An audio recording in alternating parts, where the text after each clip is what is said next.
Heads up, guys.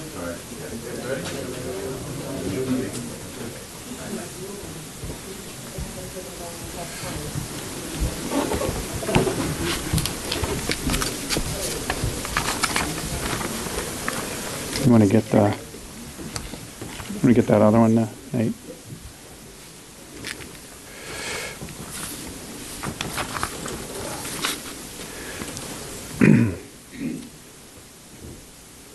So good afternoon, everybody. We are here as we are heading home for the 4th of July weekend. We're all getting ready to celebrate freedom, independence, our liberty. I'm sure you've all seen it at the Korean War Memorial, engraved in stone.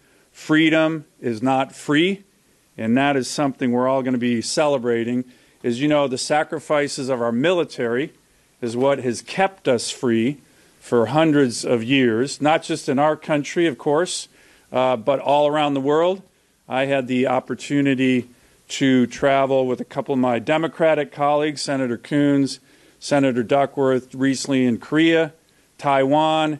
You go to those countries and you feel that sense of pride as an American, because there's no way you would have those economically vibrant democracies without the sacrifice of our military. It's safe to say, actually, that hundreds of millions of people around the world have been freed from oppression and tyranny because of the U.S. military. That's a fact. And, of course, it costs money. Budgets are a reflection of an administration's values and priorities.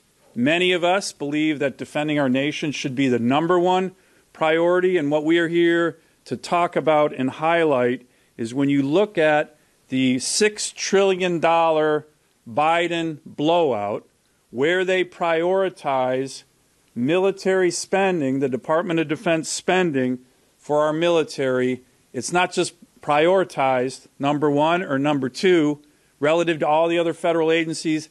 It is dead last. Dead last. When you look at where the inflation numbers are, it's actually a cut of almost 3%. That and Homeland Security. Everything else, double digit. Military, dead last and dangerous. Last week we had the Secretary of Defense, the Chairman of the Joint Chiefs, General Milley, Secretary Austin, in front of the Armed Services Committee, and I had the opportunity to ask him, how do you tell our troops that we are prioritizing our military? And the answer is you can't. The Biden administration is not. Just look at the budget. Just look at the numbers. So, like so many things here, like so much else with this administration, the fingerprints of the far left are all over this budget. You know, since the end of the Vietnam War, the far left of the Democratic Party has really been the anti-military party. And if you remember last summer, we passed this out. Some of you may have seen this. This was Bernie Sanders' amendment to the NDAA. It was literally called the Defund the Pentagon Amendment. 14% across the board cuts. Chuck Schumer was a co-sponsor of that. We defeated it, but unfortunately now that they're in power, Senate Majority Leader, Chairman of the Budget Committee, they might have the last laugh. But of course, this is no laughing matter. Tomorrow, some of you might know, June 25th, is the 71st anniversary of the beginning of the Korean War. The summer of 1950, thousands of Americans died because our forces weren't ready, because military leaders, uniform and civilian, had dramatically cut our defense budgets and they weren't prioritizing our military. We can never let that happen again. We are here to call on the President to prioritize our national security, our troops, particularly as we head into this Independence Day weekend, and importantly, and we want you and the media to do this too, talk to our pro-defense Democrat senators. See if they support this. I can tell you they don't. I've talked to many of them. See what they think. So we are calling on them to fight for a real budget that dramatically increases, not cuts, dead last, our military spending. This is a huge issue for our party, should be for all Americans, should be bipartisan, and I'm proud to have all my so many of my Senate colleagues here. I'm going to have Senator Scott talk next on... Before he talks... Oh, I'm sorry, Mr. Chairman, come on in. Yeah, well, the only reason I'm jumping in front of you here is I was supposed to be here at the beginning of this to kick this off because, as I think most of you know, and if you don't, you need to know, that Senator Sullivan is the chairman of the Readiness Subcommittee. I was the chairman of the Readiness Subcommittee for a number of years up to that point. That's the subcommittee is more directly involved with the budget. It's got to be abundantly clear to everyone what this president has done to the budget, to the defense budget. Here we're looking at a budget that has a massive increase, they sometimes say, of 1.6%, while every other part of the budget is between 16 and 20%. So it's very important that you folks are fully aware of this.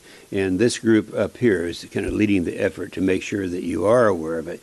The most important thing going on in America today is what's happening to the military under this administration. Thank you. Sorry we were late. Here. Go ahead. Okay. First off, I want to thank Senator Sullivan for organizing this press conference. You know, I was proud of my dad. He did all the combat jumps in the Second World War as a member of the 82nd Airborne. He never thought he was going to come back alive. I had the opportunity. He told me how great the food was, so I joined the Navy. So I had the opportunity to serve in the Navy. I joined it at 18. Got the GI Bill, and I've got a grandson my first grandson I'm sure is going to be in the military. He loves the military, and he loves it because he knows it's how we defend this country. I'm on armed services. I'm proud to be on armed services. We have 20 military bases, 3 unified commands in my state. I'm proud to be on it because I believe it's the most important thing we do up here. As we've been having these hearings, as we go through this reckless budget that the Biden administration has come out with, what I ask people is, let's look around the world. Is it getting safer? Are our enemies, our adversaries doing more to cause problems? Is China doing less or more? Russia, Iran? Look at what Hamas has done. North Korea's not stopped what they're doing. So we've got to understand that it's not getting better. China is not backing down. They've increased their defense budget 7-fold in 10 years. Their plan is to dominate, start the Indo-Pacific, I think, plan to dominate the world. Look at what they're doing with Taiwan. They're constantly doing flights over Taiwan. They're threatening Taiwan. They said they're going to take Taiwan back. So, I mean, this is not getting better. And so, then in the meantime, what they're doing, look at what Obama did in his years, and then now look at Biden. You can look at the chart. Senator Sullivan put this together, but look at go back and look at the Biden Obama years where they cut spending. And what you heard about was when President Trump got elected, the military was not ready for anything. I mean, everything was depleted. You talk to behind-the-scene military leaders today, what they'll tell you is that we still haven't caught up. And China is still growing. And if they continue to grow their economy, it's going to be tough. So I've got a resolution that's condemning Biden's decision to reduce defense spending and urge the Biden administration to work with us to make sure our military has all the resources they need. The most important thing we can do up here is make sure that this country can defend the freedoms that our forefathers fought for and many lost their lives for. And I'm proud of what my family has done. My dad did in particular what he did, and he didn't do it to have a defense budget that can't defend the freedoms that he cared about for us. Thank you. Senator Wood. Thank you very much. This is the most important subject that we could be talking about today as we approach the Independence Day holiday. And if you look at those figures, look at that chart, it says a lot. The 2 items at the bottom are the items that keep Americans safe, that provide security for every American, and not only help us to win a conflict if that should happen. The spending there is designed to keep us out of a war, to make us so strong and so resilient that nobody will think about challenging us in a kinetic way. Russia hasn't retreated. China hasn't retreated. There's a huge buildup there. This represents a recommendation that we retreat. And let me say this about bipartisanship. I think we can have bipartisanship on this issue. We need it. And when I talk to members of the Senate from from states where we build submarines, where we build ships, where we build the aircraft carriers, the littoral vessels. We are unified that we need to protect the country, and that we need also to protect American jobs and our industrial base. We ask the experts that come before our committee, what do we need? And they will tell us that they have told us in testimony, these two figures below are inadequate. They absolutely represent a cut in our ability to defend ourselves because we don't even keep up with inflation. We asked the acting Secretary of the Navy yesterday about a decision he had made to cut one of our ships. He very sorrowfully said it was a tough decision. I just didn't have the money. Let me say this to the Secretary. He has to answer to the President. But the Congress has the power of the purse. And the President's suggestion with regard to these figures is not the last word. We have the ability and should exercise that ability on a bipartisan basis to reverse this. You ask the experts, can you defend this nation on the cheap? They tell us in hearings, no, we can't defend this nation on the cheap. You ask the admirals and the generals, as I did yesterday in a hearing, do we need more ships or fewer ships? And they will tell you flatly the Navy and the Marine Corps and our nation's DOD needs more ships. We cannot defend our nation. We cannot prevent war with these figures. I think we'll have a bipartisan majority to reverse this, to exercise our constitutional right of the power of the purse and reverse these unfortunate, disastrous, dangerous defense cuts. You know, these numbers, these charts, that really clearly says it all. And the Biden administration, you know, they use words like adequate and sufficient to describe the defense budget. You know, just when in the world did we start using these words of adequate when we are talking about the benchmark for our national defense? This is so concerning. The defense budget, you know, it's going to lead to serious national defense setbacks is what it's going to do. And it certainly sends the message to our adversaries to believe our warfighters that they no longer have the upper hand, is the message that this sends. And the cuts to the Navy, to the Coast Guard, shipbuilding, it is just laid right out there for you. And, you know, as we do head into this holiday, this Independence Day, the last thing we need to be doing is cutting this budget. We should be proud of those who fought for this country, but we certainly should be supporting those who fought for this country. And, you know, we all know the cost of freedom. The president and the Democrats, they should go commit beyond adequate, which infuriates me when I hear that word, to give our warfighters and aircraft, ships, equipment the training they deserve. We need to be bold. We need to be standing strong for the military. We are not sending the right message right now. Thank you. Thank you. Thank you, everyone, for being here today and just hearing some of our concerns about President Biden's budget when it comes to our national defense. And I served overseas during Operation Iraqi Freedom. Dan, you served as well. We're veterans of the global war on terror. Rick, you have served as well.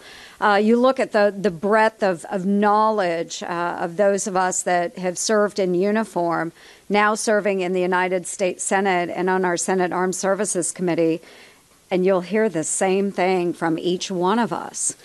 Dan, you were good to bring up Korea.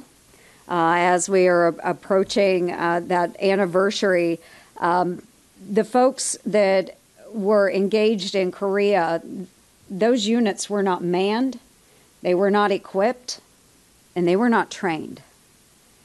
And we saw devastating effects because of that. Now, what President Biden's budget is doing to our military is preparing us for a time where we will not be manned, trained, or equipped. And oftentimes we get caught up in the grand scale of our federal government and what we're providing at the strategic level. But folks, all of that trickles down to that end user. That end user is that airman. It's that sailor, that Marine, that soldier. And if we are not providing for them, we're not providing for their success. So when we're going through the budget, and I've got some interesting numbers here, President Biden has actually proposed nearly $80 million to double the size of the IRS.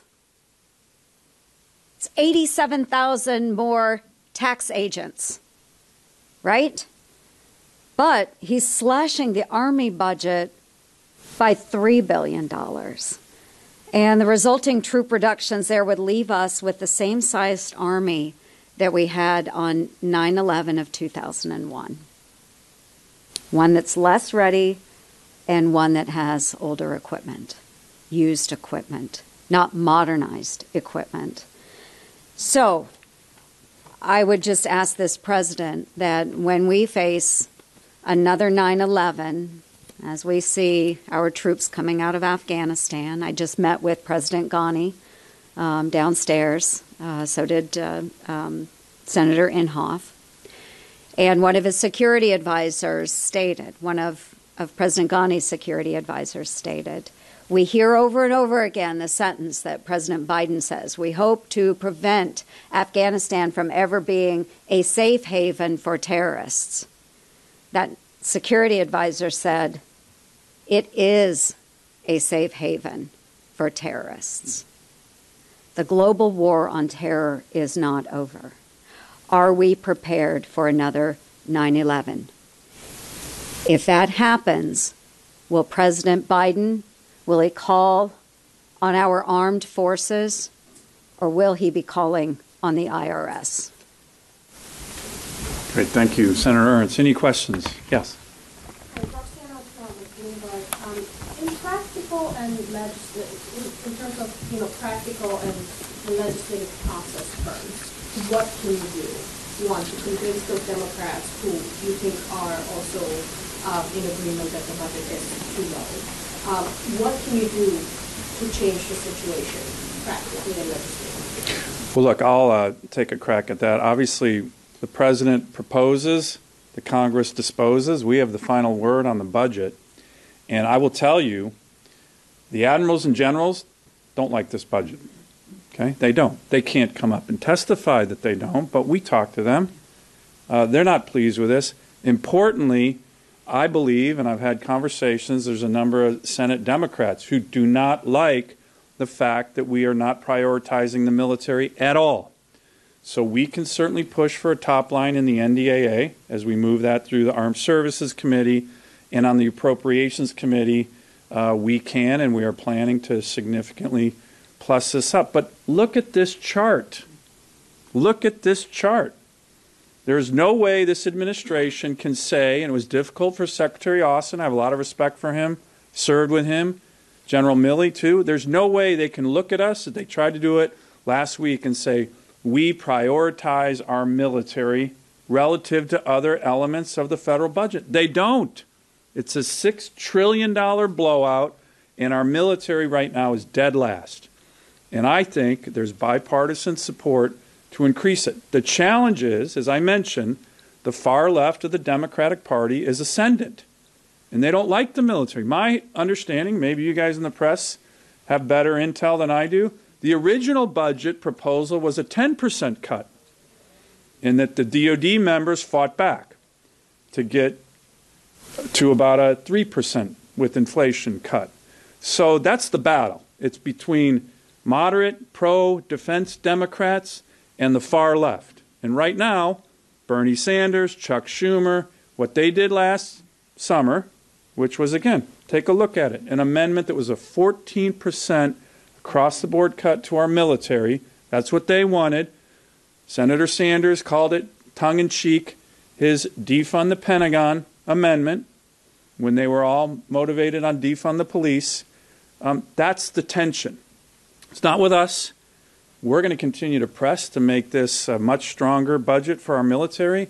The tension is between the far left of the Democratic Party and the moderate pro-defense senators. If I may, a quick follow-up. I know this is maybe too far ahead, but will it get to a situation where you would have to withhold your votes for must-pass bills, like defense authorization and defense appropriations, if you face resistance from the Democrats? So you will need your votes to pass. I won't speculate on that. I'll let my colleagues talk to it, but I will say that if you listen to what Republican senators are talking about, whether it's Mitch McConnell, the head of the NRSC, all of our leadership, we are very focused on this issue because the American people are focused on this issue. We think national defense should be the top priority of the Congress, not the last priority. And I think we have the American people behind us on this. And I think there'll be tough votes for Democratic senators from states, Virginia, Georgia. Think about those states. Very Arizona, very pro-military states. And right now, they got to go home and talk about this. That's going to be tough. Very tough. Yes, sir. Do you have a specific number in mind for what you said you're looking at plussing up? So the National Defense Commission, that was the bipartisan commission that came to the Congress in 2018, bipartisan on the Armed Services Committee, has proposed real 3 to 5% increases every year. That was the bipartisan agreement that we had on the Armed Services Committee. The vast majority of the members have agreed to that. Interestingly, a number of the Biden administration nominees for senior defense positions were on that commission. So again, we know that in the DoD side, they were pushing for this 3 to 5% real increase. That was the bipartisan agreed upon approach.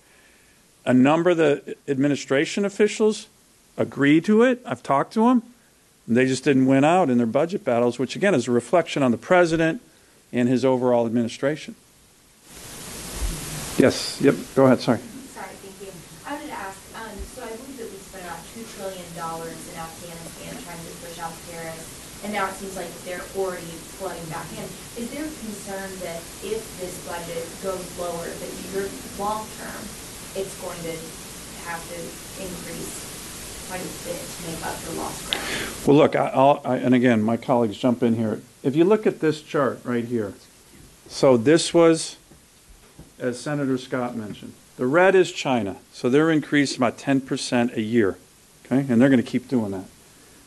The blue is us. That's where we've increased or decreased. The second term of the Biden administration, defense spending was cut by 25%.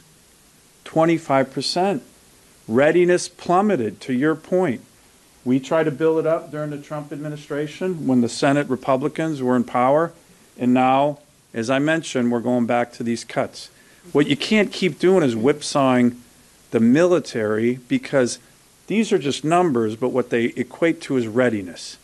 And when we got to the Senate in 2015, after those dramatic cuts, the readiness of our forces was at some of the lowest levels we had seen in decades. And again, to Senator Ernst's point, we need to be ready. And what Senator Scott's been focused on, like a laser, is the challenge with China. I asked the question in the hearings over the last 2 weeks, putting these charts out, if we keep this spending level up and the Chinese continue that, are we going to fall behind dramatically the pacing threat that we face with regard to China? In pretty much every witness, again, the Biden administration's witnesses said yes.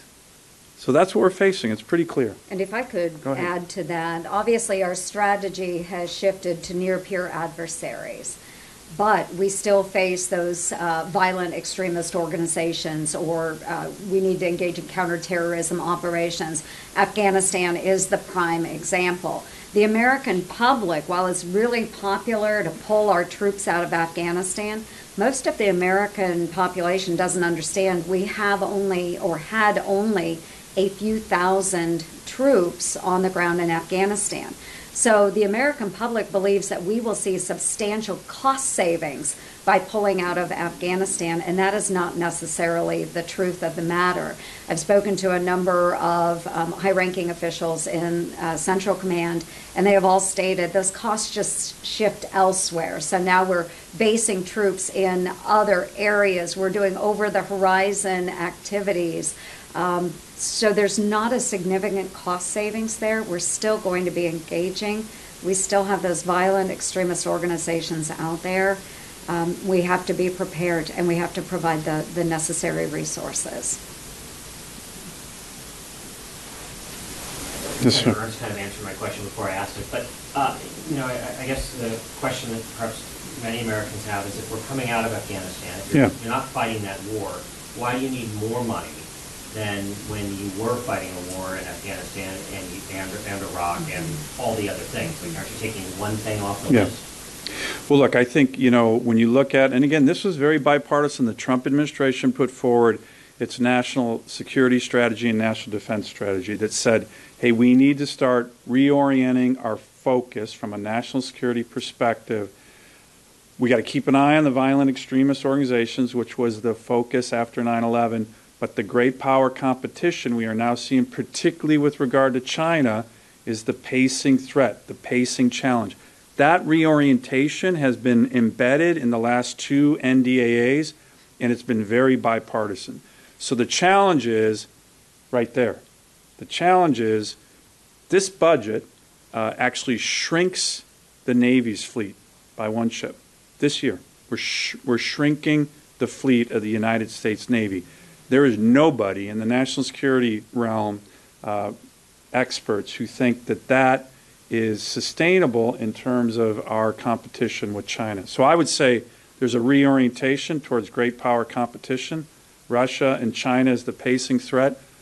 That is strongly bipartisan in terms of the focus. What we need to do, though, is appropriately fund it, and we're not doing that.